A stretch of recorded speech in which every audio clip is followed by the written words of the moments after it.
프레일리 대수학 강의 4절 그룹에 대해서 배우겠습니다. 이 강의에서는 그룹의 정의와 그리고 몇 가지 예들을 살펴볼 거고요. 그 다음 4절 두 번째 강의에서는 그룹을 분류를 어떻게 할 것인지에 대한 가장 기본적인 이야기들 하도록 하겠습니다. 그래서 우선 정의부터 시작을 해보죠.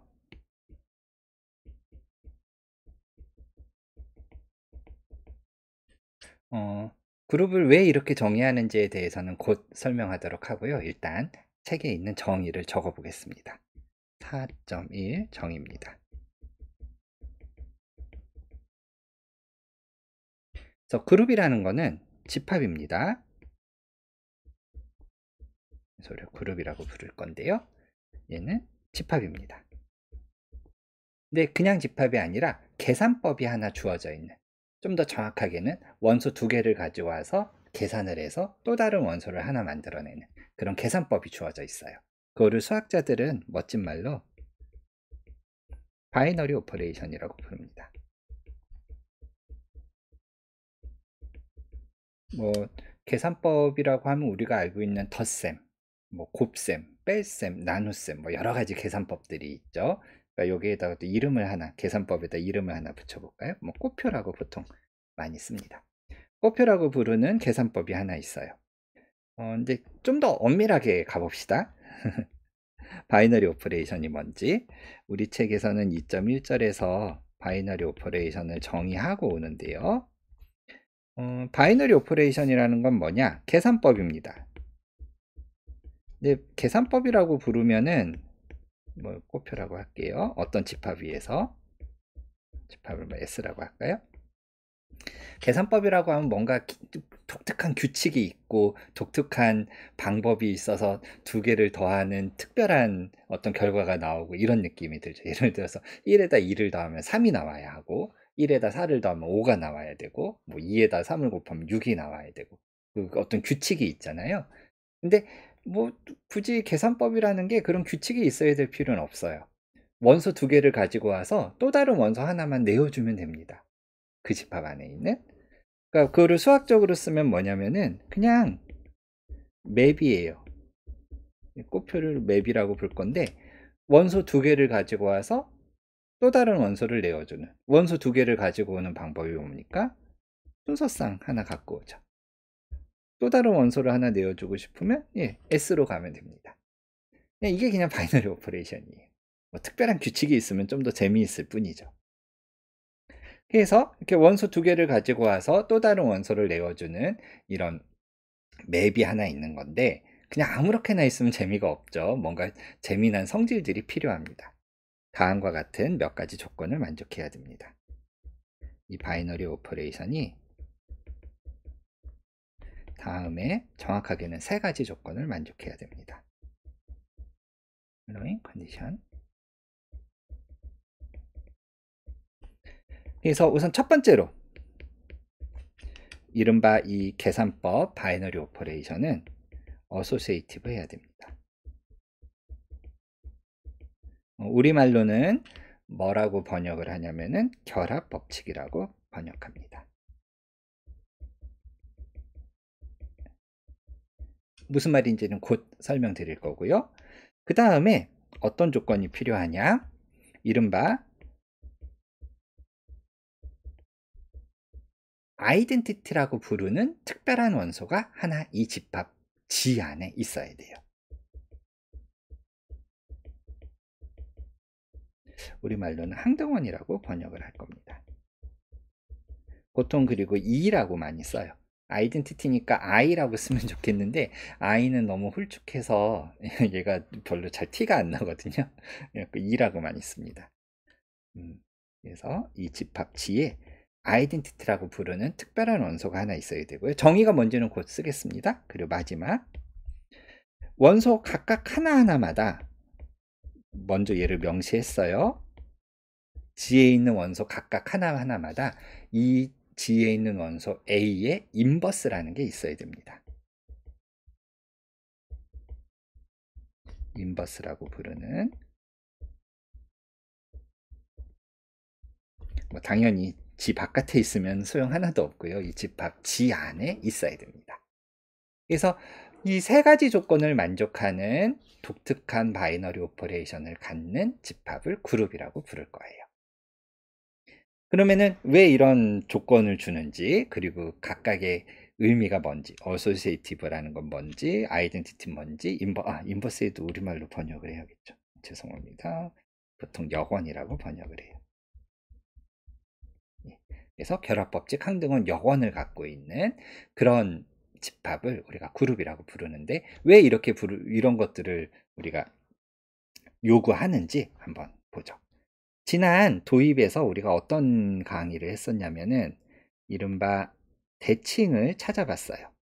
뭐 정사각형 너무 많으니까 직사각형만 해볼게요.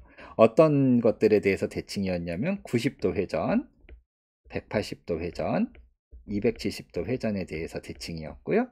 또 뭐에 대해서 대칭이었냐면은 뭐 그림을 다시 그려야 될 텐데 요 Y축이라고 불렀던 것에 대해서 선대칭이 있고요.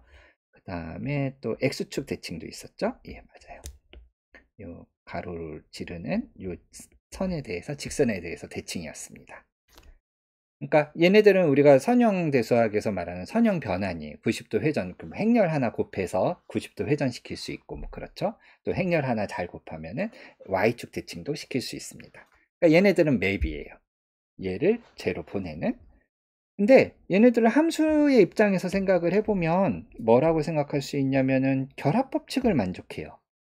우리가 뭐를 알고 있냐면 함수 두 개를 합성을 하는데, 세 개를 합성해 볼까요? 세 개를 합성하는데 앞에 거 먼저 합성한 다음에 H랑 합성을 하거나, 또는 G랑 H를 먼저 합성한 다음에 F를 나중에 합성해도 결과는 같아요.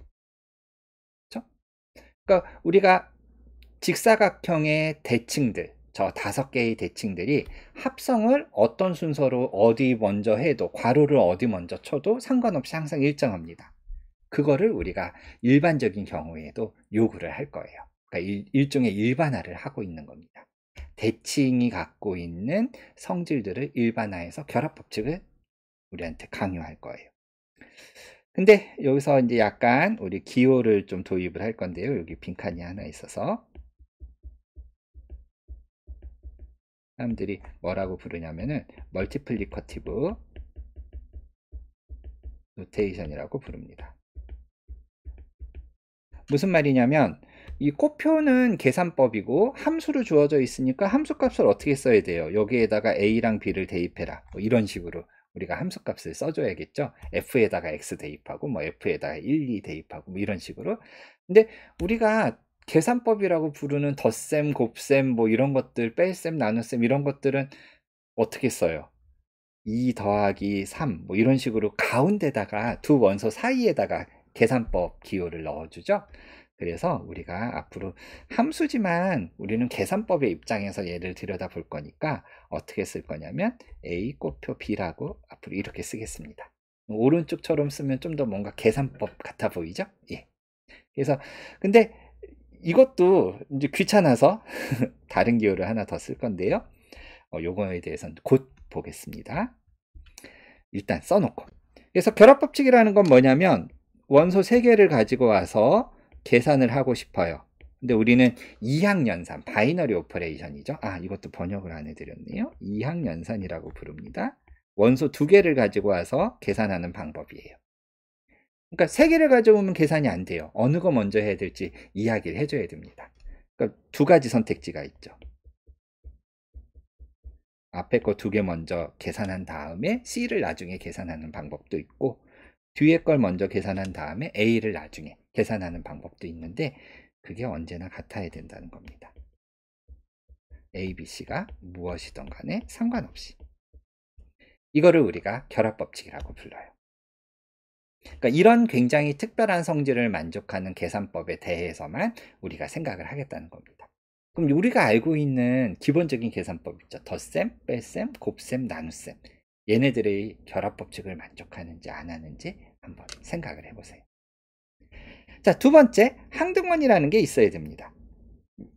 이러기 위해서는 우리 지난 강의에서 이야기했던 360도 돌리는 것도 변환으로 쳐야 되나요? 말아야 되나요? 이거에 대해서 조금 언급하고 지나가야 되는데요. 우리가 변환 두 개를 합성을 해도 여전히 변환입니다. 무슨 말이냐면 90도 회전한 다음에 90도 회전에다가 180도 회전을 또 합성해줘요. 그럼 90도 돌려도 원래 모양 그대로죠?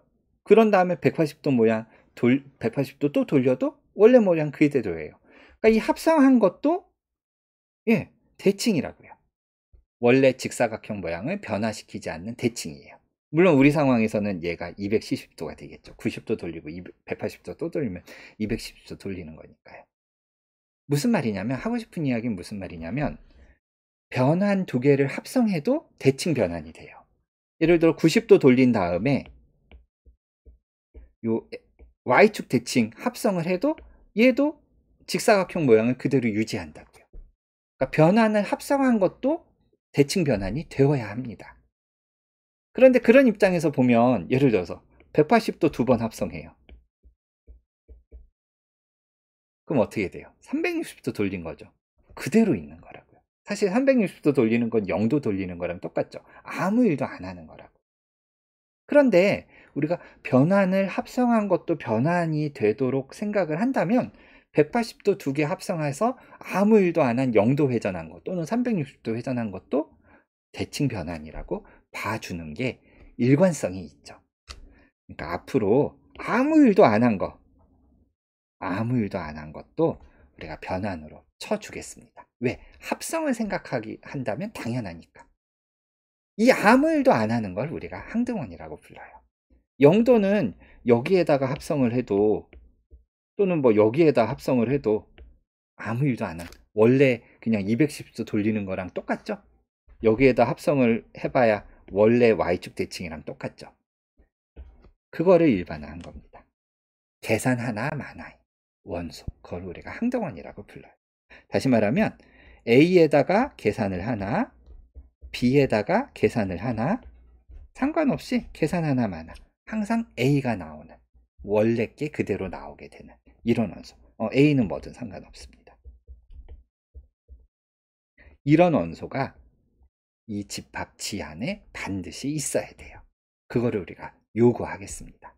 그래야 그룹이 됩니다. 그러니까 계산 하나 많아인 원소가 있어야 돼요. 이 대칭 변환의 입장에서 보면 0도 돌리는 거는 뭐랑 똑같습니까? 항등사상이죠. 아이덴티티 맵이죠. 그런 것들이 반드시 있어야 돼요. 그거를 요구하겠습니다. 그 다음에 마지막으로 인버스라는 게 역원이 있어야 되는데요. 이것도 이 대칭 변환을 보면은 원래부터 갖고 있어요. 뭐냐면, 뭐 예를 들어서 180도 생각해 볼까요? 180도에다가 180도 회전을 합성해주면 0도 회전이랑 똑같죠. 다시 처음으로 돌아온다고요. 아이덴티티로 돌아와요. 또는 얘도 마찬가지입니다. 이렇게 대칭시키는 요 Y축 대칭을 한 번 또 해봐요. 거울 반사를 두 번 하는 거죠. 이렇게 뒤집었다가 한 번 또 뒤집으면 원래 거랑 똑같아지죠. 아무것도 안 한 0도 회전이랑 똑같다고요. 그러니까 인버스라는 건 뭐냐면, 주어진 원소에다가 무언가 계산을 했을 때, 여기 우리 꼬표 계산이죠. 죄송합니다. 합성을 자꾸 하다 보니. A에다가 계산을 했을 때 아무것도 하나, 다시 말하면 계산 하나 많아인, 우리가 계산 하나 많아인 원소를 뭐라고 불렀어요? 항등원이라고 불렀죠. 항등원이 나오게 하는 이런 원소가 반드시 있어야 돼요. 그래서 이 인버스를 우리가 네모라고 부른다면은 이런 네모가 지 안에 반드시 있어야 됩니다. 계산했을 때 항등원이 나오게 하는 원소가 반드시 있어야 됩니다. 근데 네모세모 쓰기가 좀 그렇죠. 네모세모는 초등학교 때 이미 졸업한 거잖아요. 우리가 얘를 어떤 기호를 쓸 거냐면, 이걸 이제 멀티플리커티브 노테이션이라고 부르는데, 앞으로 꼬표도 좀 유치해 보이잖아요. 앞으로 어떻게 쓸 거냐면, 오른쪽 멀티플리커티브 노테이션 파트입니다. 그냥 기호를 생략해서 쓰겠습니다. 우리가 곱셈은 보통 생략해서 많이 쓰잖아요. 그러니까 곱셈처럼 보이게 그냥 이렇게 쓰겠습니다. 근데 A랑 B 이렇게 했다고 이게 우리가 알고 있는 뭐 숫자들이 2 곱하기 3, 뭐 행렬 곱하기 행렬, 뭐 이런 게 아닐 수도 있어요. 그냥 그거를 차용해서 쓰겠습니다. 근데 그렇게 차용해서 쓰면은 요 기호, 역원의 기호를 우리가 쓰기가 좀 편해지는데요. 예를 들어서 곱셈을 생각해 봐요. 곱셈인 경우에 항등원은 뭔가요? 곱하나 마나인. 어떤 거에다가 곱했는데 곱하나 마나인 원소. 곱하나 마나 원래 이렇게 처음 A가 나오는 이런 원소 뭐죠? 네, 우리가 다 알고 있는 대부분 1이에요. 뭐 2에다가 3에다가 곱하나 마나인 거 1입니다. 그러면 역원을 생각해 보죠. A에다가 곱했을 때 1이 나오게 하는 이런 원소를 찾고 싶어요. 뭐죠? A분의 1. 그쵸? A분의, 만약 A랑 B가 수였으면은 A분의 1이라는 거, 물론 0이면 안 되지만 뭐 그런 거 빼고요. A분의 1. 분수꼴 쓰기 귀찮죠? 지수꼴로 쓰면 뭐가 나옵니까? A의 마이너스 1. 마이너스 1승. 이렇게 우리가 쓸 수 있잖아요. 요거를 흉내 내겠습니다. 왜냐면 이왕에 멀티플리커티브 노테이션을 쓰기로 했잖아요. 곱셈 기호를 쓰기로 했죠. 곱표 생략하고, 그래서 앞으로 요 네모라고 쓰지 말고 네모라고 쓰지 말고 뭐라고 쓸 거냐?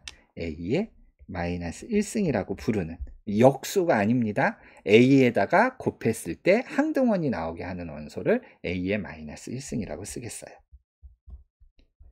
여기도 뭐 우리 자리를 한번 마련해 줄까요? 좀 길게 해서 A의 마이너스 1승. A의 역원이라고 부르는. 이건 A마다 바뀌죠? 2에다 곱해서 1이 나오게 하는 건 2분의 1이고 3에다 곱해서 1이 나오게 하는 건 3분의 1이고 각각의 원소마다 곱해서 항등원이 나오게 하는 원소는 바뀌니까 그거를 여기에다가 좀 기호를 놔뒀어요. A에다가 곱했을 때 항등원이 나오게 하는 걸 이렇게 쓰기로 하겠습니다. 그러니까 여기 있는 이 대칭들도 이미 다 역원을 가져요. 예를 들어 180도 회전의 역원은 뭡니까? 180도에다가 여기서는 곱하는 게 합성이죠. 합성했을 때 항등원, 여기서는 아무것도 안 하는 거 0도 돌리는 거잖아요. 180도에다가 합성해서 0도가 나오게, 0도 회전, 아무것도 안 한 항등원이 나오게 하는 게 뭐예요? 180도예요. 그러니까 180도의 역원은 180도 회전의 역원은 180도 회전입니다. 자기 자신하고 역원이 같아지는 재미난 예 중에 하나예요. 그래서 우리가 이런 조건을 만족하는 집합을 그룹이라고 부르겠습니다. 그럼 몇 가지 예를 좀 살펴볼까요? 정확하게 일단 세 가지 예를 들여다보고 네 가지 예를 들여다보고 다음 시간에는 분류를 하겠습니다. 그래서 두 번째 토픽으로 이그젬플 드립니다. 우선 가장 대표적인 예가 정수 생각해 보고요. 계산법이 하나 필요하죠. 정수에서 계산할 수 있는 게 덧셈이나 또는 곱셈 이런 걸 생각해 볼 수 있을 거예요. 뺄셈과 나눗셈도 생각할 수 있을 텐데, 그쵸? 우리가 정수 빼는 거 오케이. 정수 나누는 건 안 되네요. 나누는 거 안 돼요. 왜 안 됩니까? 정수에다 정수를 나누면 유리수가 나오죠. 정수 범위를 넘어서잖아요. 정수 범위 안에서의 계산법이 아니죠. 그러니까 나눗셈은 빼고. 그러니까 이런 세 가지 계산법이 가능한데, 그러면 이 세 가지 계산법에 대해서 그룹이 되는지 한번 체크해 보시면 될 거예요. 근데 여러분들이 체크해 볼 수 있는, 어렵지 않게 체크해 볼 수 있는 게 G에다가 덧셈을 생각하면은 얘는 그룹입니다. 결합법칙 만족해요. 무슨 말이에요? 세 개를 더하는데 앞에 거 먼저 더한 다음에 C를 더하나 뒤에 거 먼저 더한 다음에 A를 앞에다 더해주나 항상 같다는 거 이미 알고 있죠? 증명은 어떻게 증명은 어떻게 하는지 모르겠지만 그 다음에 항등원이 있어요. 다시 말하면 우린 여긴 덧셈이 계산법이니까 더하나 마나인 원소가 있습니다. 뭐예요? A에다가 더하나 마나, A에다가 더하나 마나, 항상 A가 나오게 해주는 이런 원소가 있어요. 뭡니까? 정수 안에서 더하나 마나인 거. 그쵸. 그쵸. 0이죠. 그러니까 정수에다가 덧셈을 주면 그때 아이덴티티는 0이 나옵니다. 세 번째로 인버스가 있나 보죠. 인버스는 원소 하나 가지고 와서 각각의 원소마다 인버스를 찾아줄 수 있어야 돼요. 무슨 말이에요? A에다가 계산했을 때 A에다가 계산했을 때 계산 하나 만화인 항등원이 나오게 하는 원소가 있느냐 이겁니다. 있나요? A에다가 계산해서 0이 나오게 하는? 그쵸. 마이너스 A라는 걸 알아요. 그러니까 뭡니까? A의 여원은 마이너스 A입니다. 초등학생들이 보면, 중고등학생들이 보면 이상한 식이라고 하겠지만, 우리 낱말 뜻에 의하면 A에다가 연산했을 때 항등원이 나오게 하는 원소를 A의 마이너스 1승으로 쓰기로 했죠. 마이너스 A입니다. 오케이, 좋아요. 그래서 그룹이 됩니다. 근데 여기에 한 가지 더 나아가요. 이른바 커뮤터티브합니다. 정의를 하나 해보면요. 우리 책에서는 이 정의가 뭐 어디 나오나요? 예, 4.3 데피니션입니다.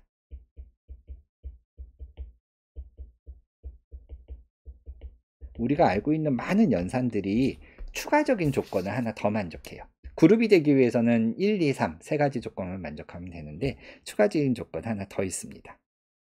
어떤 그룹을 우리가 어떤 그룹 G를 아벨리안이라고 부를 때가 있는데요. 그 유명한 아벨에서 이름을 따왔습니다. 언제 그렇게 부르냐면 바이너리 오퍼레이션이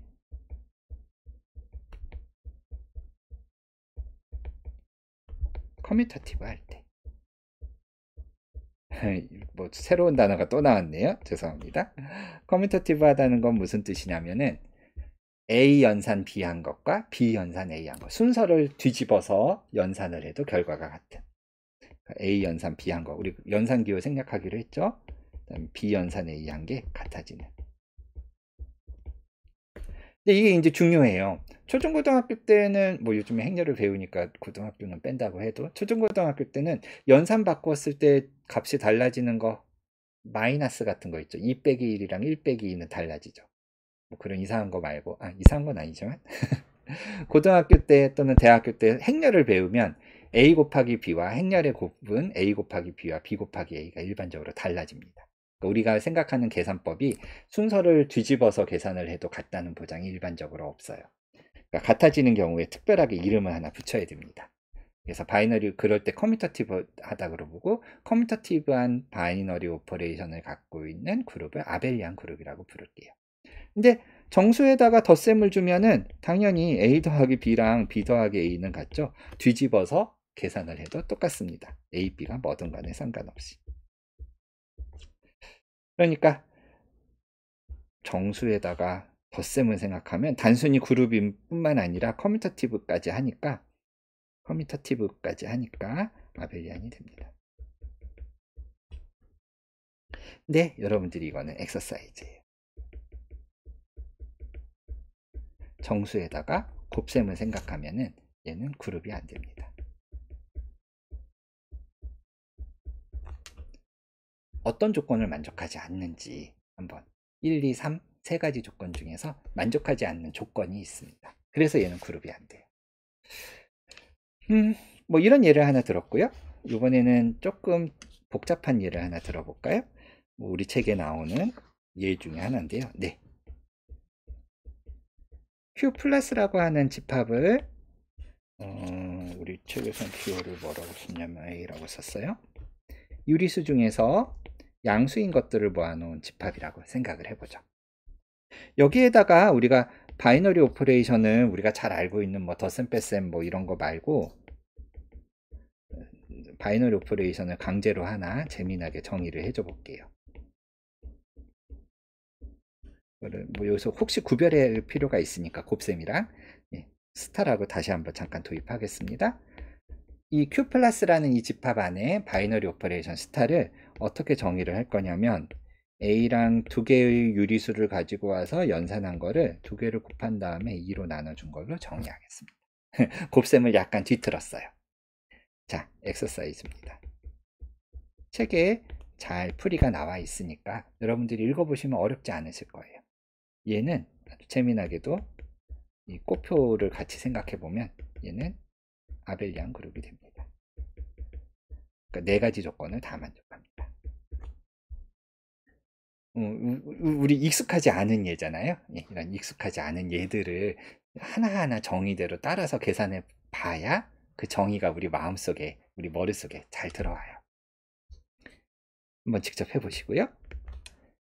마지막 예 하나 더 들겠습니다. GN이라는 집합을 하나 만들어 놓을 건데요.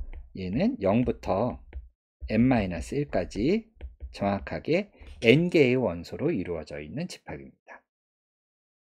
여기서 이 G는 독일어 찰렌이라는 데서 온 거고요. 뭔가 개수를 세다 뭐 이런 데서 오는 거고, 정수 집합을 보통 말합니다. 근데 이게 칠판에다 좀 굵게 써야 영문자 G랑 구별이 돼서 이렇게 굵게 이렇게 써야 되는데, 굵게 쓰기가 쉽지 않잖아요. 분필로 굵게 쓰기가.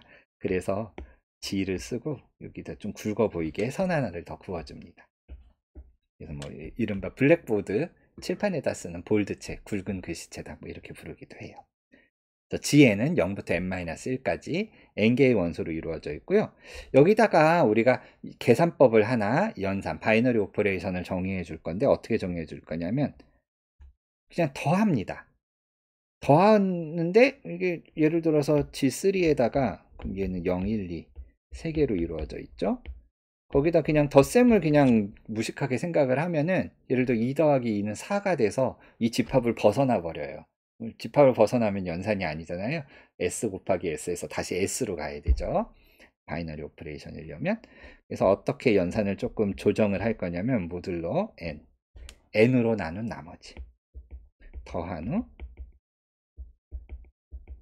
N으로 나눈, 우리가 나누어서 목과 나머지를 계산할 수 있잖아요. 그 중에 나머지에 관심이 있습니다. 더한 후 n으로 나눈 나머지를 취해주는 그런 연산을 생각해 볼게요. 근데 덧셈 기호 옆에 모듈러 3 뭐 이렇게 길게 쓰면은 너무 이상하죠. 뭐 2 더하기 모듈러 3에 2 뭐 이렇게 쓰면 이게 눈에 잘 안 보이잖아요.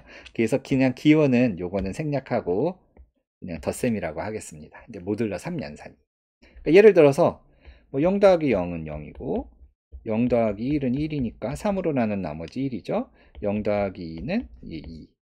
1 더하기 0은 다 해보죠. 1 더하기 1은 2, 1 더하기 2는 3인데 3을 0으로 나눈 나머지니까, 3을 3으로 나눈 나머지니까 0. 그 다음에 2 더하기 0은 2 더하기 1은 3이 나오는데, 예, 3이 나오는데 3으로 나눈 나머지를 취해주면 3은 3으로 나누면 0이죠. 그 다음에 2 더하기 2는 4인데 4를 3으로 나눈 나머지니까 1입니다. 우리가 이 G3라고 하는 집합 안에 모듈러 3 연산을 다 해봤어요. 가능한 조합 9개 나오죠. 3 곱하기 3, 예, 9가지 경우. 그럼 여러분들이 체크해 볼 수 있습니다. G3에다가 저 모듈러 3 연산을 주면은 얘는 아벨리안 그룹이 나옵니다.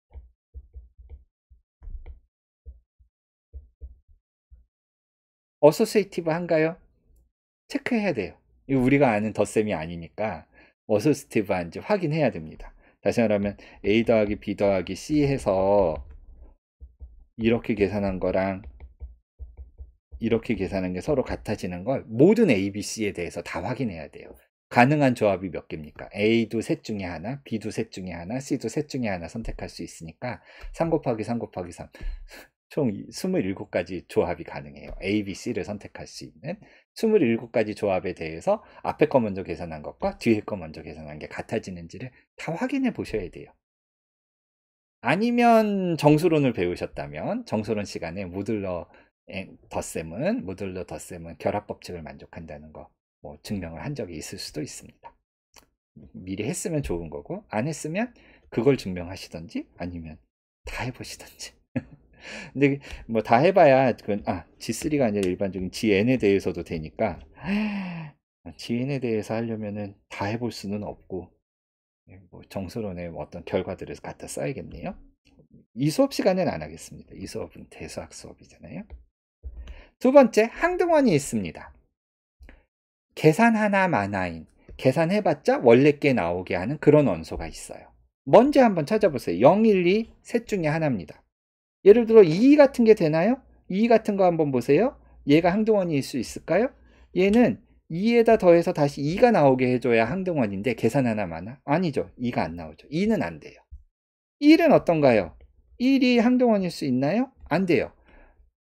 이게 항등원이려면 무언가에다가 더해서 다시 여기가 뭐가 나와야 돼요? 다시 1이 나와야 돼요.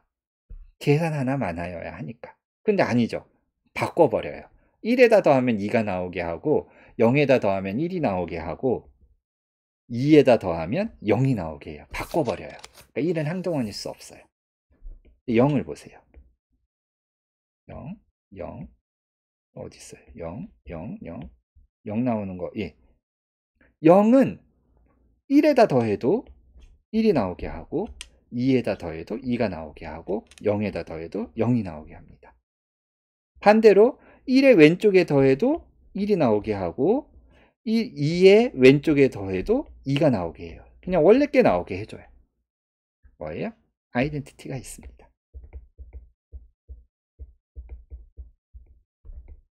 물론 GN에 대해서도 마찬가지로 0이 항등원 역할을 할 거예요. 마지막으로 각각의 원소마다 여관이 있습니다. 물론 일반적인 GN에 대해서 증명을 하려면 좀 복잡하지만 G3에 대해서만 한번 해볼까요? 네. 여관이 있어요. 여관의 낱말뜻이 뭐였는지 여관이 항상 좀 복잡하니까 다시 한번 보시면 무언가에다가 계산을 해서 항등원이 나오게 하는 이런 원소가 있느냐. 물론 이제 반대로도 무언가에다가 연산을 해서 항등원이 나오게 하는 그런 원소가 있느냐. 그게 여관이죠. 자, 예를 들어서 0 가져와 봅시다. 0의 여관이 있을까요? 0에다가 무언가를 더해서 0이 되게 하는 원소가 있나요? 있네요. 뭐예요? 0에다 무언가를 더해서 0이 되게 하는 원소. 0 있어요. 오케이, 0의 여관이 있습니다. 1의 여관이 있을까요? 1에다가 무언가를 더해서 0이 나오게 할 수 있는 거 있나요? 그럼 1이 들어있는 거 한번 다 봐요. 1이 들어있는 거 다 봐서 1, 1, 여기 왼쪽에 있는 1은 이거 다 그렸어요. 이거 잠깐 지워보죠. 예. 그러면 1에다가 무언가를 더해서 0이 나오게 할 수 있는 이 중에 0이 나오는 결과들을 보세요. 0이 나오는 결과들. 이거 두 개죠. 있네요. 1에다가 무언가를 더해서 연산해서 0이 나오게 할 수 있습니다. 뭡니까? 예, 2예요. 그러니까 1의 여관은 2입니다. 아까 0의 여관은 0이었죠? 마찬가지로 여러분들이 확인할 수 있어요. 이건 여러분들이 찾아보세요. 2의 여관은 1입니다. 2에다가 계산해서 0이 나오게 할 수 있는 원소가 있어요. 자, 어때요? 세 가지 조건 다 만족하죠? 인버스가 있습니다. 각각의 원소마다 인버스가 있어요. 그리고 마지막으로 커뮤터티브합니다. 기본적으로 덧셈에서 커뮤터티브한 덧셈에서 온 거라서 커뮤터티브하다는 거 일반적으로 증명할 수 있어요. 그래서 아벨리안 그룹이 됩니다. 굉장히 중요한 그룹이고요. 앞으로 이 강의 끝날 때까지 계속 등장할 예입니다. 따라서 요 모듈러 n 계산에 모듈러 n 덧셈 계산에 익숙하지 않으시거나 얘가 왜 어소시에이티브한지 이런 것들이 좀 익숙하지 않으시면 알아서들 익숙하게 만들어 놓고 오셔야 돼요. 그러면 수업을 계속 재밌게 들으실 수 있을 겁니다. 다음 시간에는 우리 이제 본격적으로 분류하는 문제 간단하게 한번 짚고 넘어가도록 하겠습니다. 다음 강의에서 만나도록 하죠.